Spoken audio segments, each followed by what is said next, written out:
I or love AI, the next frontier. Welcome to the Xiaol.x channel.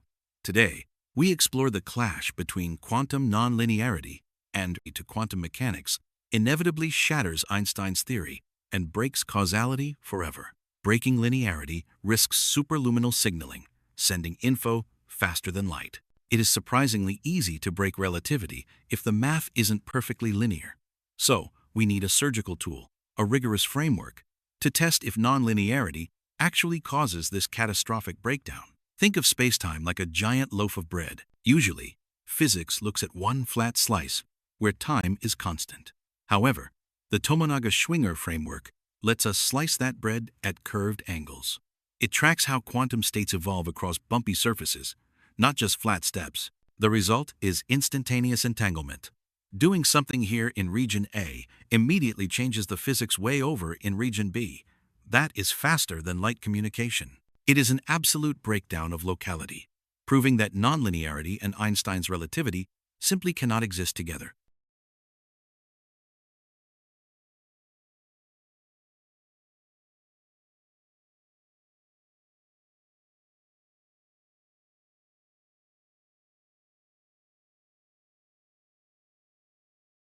Welcome back to the Deep Dive. Today we are tackling a question that really cuts straight through the most fundamental laws of the universe. It's about quantum mechanics, one truly non-negotiable rule, linearity. Exactly. That linearity, it's the principle that lets us add two quantum states together and get a new valid state. It's the whole reason we have superpositions. Schrodinger's cat. If you take any course in QM, this is like day one stuff. But is it actually a core, unshakable truth about reality? Mm-hmm. Or is it just a spectacularly good approximation? Because if you allow even a tiny bit of nonlinearity, where the system's evolution depends on the state of the system itself, the implications are just. Yeah. They're massive. They are. So our mission today is to really understand the mathematical constraints, the deep connection that links linearity in quantum mechanics to the absolute principle of relativistic causality. And in the realm of physics that combines both, which is quantum field theory or QFT, there is one sacred law, and that is causality.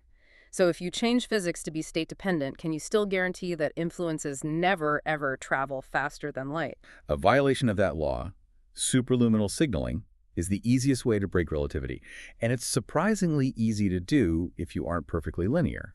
So we need a surgical tool, Right. a framework to rigorously test if nonlinearity causes this kind of breakdown. And that tool is the Tomonaga-Schwinger formulation of QFT.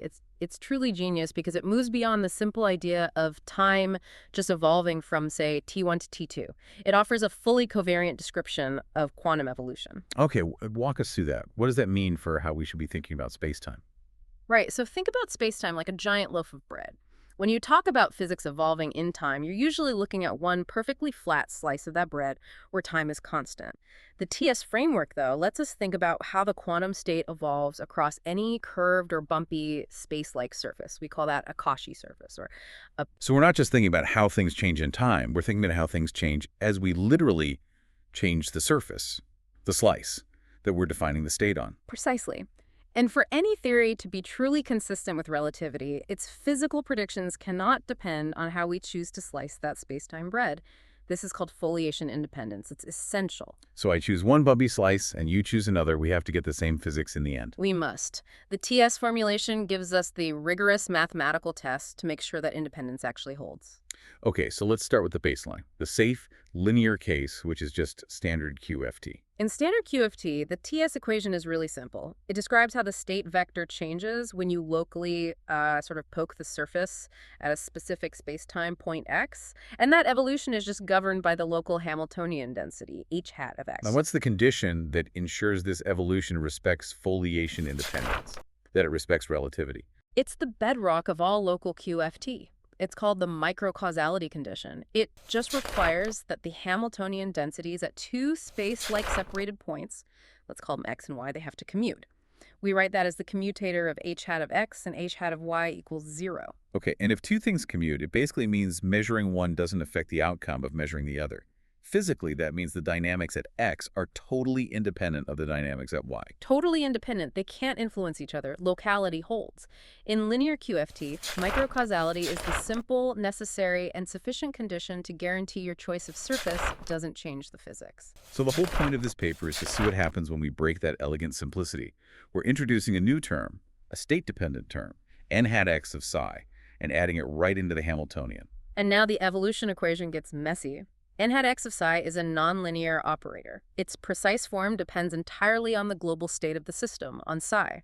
This is a massive conceptual leap because suddenly the rule for evolution isn't fixed anymore. It changes depending on what state the universe is in. So why does adding this state-dependent term make the test, the foliation independence test, so much harder? Because it creates an instant, implicit link between distant points. Remember, if we deform the space-like surface at point y, that little change affects the global state, psi. But since the nonlinear operator n hat at a distant point x depends on that global state, the operator n hat x itself instantly changes, even though x and y are space-like separated. Wait a second. So you're telling me the operator that governs local physics at x can sense a change that happened at y instantly, mediated by the wave function itself? I mean, that sounds like a violation of locality right there. It does, and that's why the math has to be so precise. To rigorously test this, we need a special kind of calculus, because we're dealing with a function, the operator n hat, that depends on another function, the state psi. We need something called the Frechet derivative. Okay, but let's unpack that. So the Frechet derivative is the right tool for what? Functional calculus. It tells us how the nonlinear term at x changes when the state psi changes because of something that happened at y. Exactly. And that variation, that dependency, it generates a crucial cross-term. When we run the TS consistency test for this new nonlinear equation, the simple microcausality rule gets replaced by a much, much harsher generalized constraint. And this is where the core tension of the paper really comes out. The resulting equation that must equal 0, this new test for relativistic covariance, is enormous. We've got the old commutators, plus this really complex Frechet cross-term. Absolutely. The requirement is that the sum of 4 different terms, the standard commutators, the self-commutator of the nonlinear parts, and that functional cross-term with the Frechet derivatives, all of it must sum to 0, and not just for one state, but for every possible quantum state. This is the new gatekeeper of relativity. That sounds like a brutal standard. So let's put the most benign type of nonlinearity to the test. Yeah. The local Weinberg type model. This is the simplest case where the state dependence is mild. Right. In the Weinberg model, the nonlinear operator n hat x only depends on the expectation value of some local observable O hat of x. Basically, the evolution at a point depends on the average outcome you'd get if you measured O hat at that exact point. This feels like the most likely candidate to survive the test, right? Because the dependence is strictly local. It seems that way. And when we plug this local form into that huge generalized identity, we find something promising. If we make the standard QFT assumption that all local operators at space-like separation commute, then the first 3 commutator terms just vanish. Okay, so if the operator commutators are 0, we're just left with that complicated Frechet cross term. What happens to it? Well, for this specific local Weinberg form, if we assume microcausality holds, that cross-term also vanishes. It's because the overall generator of evolution at y commutes with the local observable at x. So on paper, it looks like the local Weinberg form is consistent with relativity. But it's conditional on that one huge assumption that microcausality still holds true. And this is where the entire logical chain just catastrophically fails. We have to move from the formal check to the dynamic reality.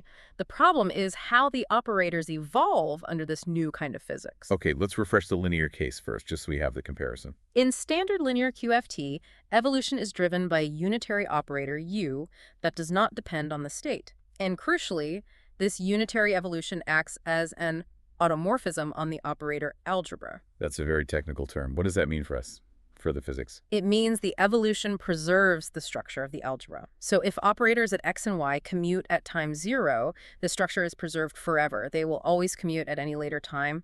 Microcausality is baked in. It's an unbreakable contract. But now we're talking about state-dependent evolution. Exactly. When the evolution operator U itself depends on the state psi, that process is no longer an algebra automorphism. The transformation doesn't guarantee the preservation of those commutation relations. So the dynamic process of evolving the system actually breaks the very rule it needed to satisfy the static test. It's like signing a contract that contains a clause voiding the contract the moment you sign it. Even if you start with perfect microcausality on your initial slice of spacetime, the state-dependent evolution immediately destroys it at the very next instant. That sounds like a mathematical problem, but what's the physical implication? What does the universe look like if that algebra is destroyed? The physical consequence is devastating. It's the instantaneous generation of entanglement across space-like distances. The Ho and Shu analysis, which is referenced in the source, demonstrates this perfectly. How does that play out? Imagine two regions, A and B. They're space-like separated, too far apart to influence each other, even at the speed of light. They start in a simple, unentangled state. If you then evolve them, even for an infinitesimally small moment, using this deterministic, nonlinear evolution, they instantly become entangled. Instantaneous entanglement. That means an operation in region A immediately, operationally, changes the physics in region B. That's superluminal signaling. It is the absolute operational breakdown of locality. The operators at B see the state change at A because of that instant implicit coupling in the wave function. This means the theory dynamically fails the Tomonaga-Schwinger test. The fact that the Weinberg model formally satisfied the constraint is moot. It's irrelevant, because the evolution itself destroys the assumption of microcausality that was needed to pass the test. So the core insight is that deterministic nonlinearity introduces a kind of an instability. It self-destructs the relativistic structure it needs. It's a clean, logical contradiction. We can even look at a couple of other attempts to introduce nonlinearity just to show how robust this conflict is. Okay, the first is the non-local mean field model. This is like the Weinberg model. But the nonlinearity at x explicitly depends on measurements all across space. Right, it's intentionally non-local. Theorists sometimes propose this kind of thing for models of wave function collapse because you need distant parts of the system to talk to each other. And in this case, the failure is just immediate and obvious. Immediate. The Frechet cross-term is always non-zero for any space-like separation.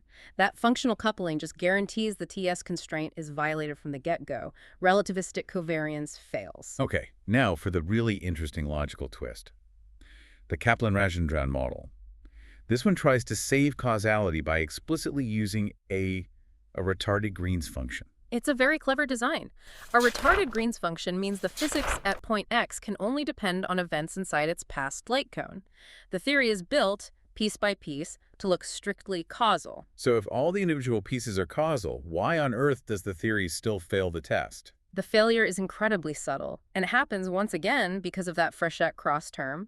Even though the evolution kernel is causal, the test requires us to look at two space-like separated points, x and y. And their separation matters because? Because when x and y are space-like separated, their causal pasts, their past light cones, can overlap. There's a region of space-time, call it x1, that lies in the past of both x and y. Ah, I see. So the evolution at x depends on what happened at x1, and the evolution at y also depends on what happened at x1. Precisely. So when we calculate that Frechet cross term in the big identity, the term that links x and y is non-zero, because they share this common causal past. This dependency means the evolution is no longer foliation independent. The prediction you get on one slice is different from another, even though you built everything with causal pieces. That is really profound. So even if you engineer a system to be individually causal, it doesn't guarantee relativistic consistency if you have state-dependent evolution. The shared history forces the contradiction. The lesson is clear. The generalized Tomonaga-Schwinger constraint is a far more demanding test than just requiring causal kernels. So to summarize this incredible deep dive, we use this rigorous framework to test if we could add deterministic, state-dependent nonlinear terms to QFT without breaking relativity. And the finding is, well, it's definitive. The introduction of these terms inherently conflicts with the essential requirement of foliation independence. The generalized condition is not met dynamically. And the core conflict isn't just a complex equation failing to be zero.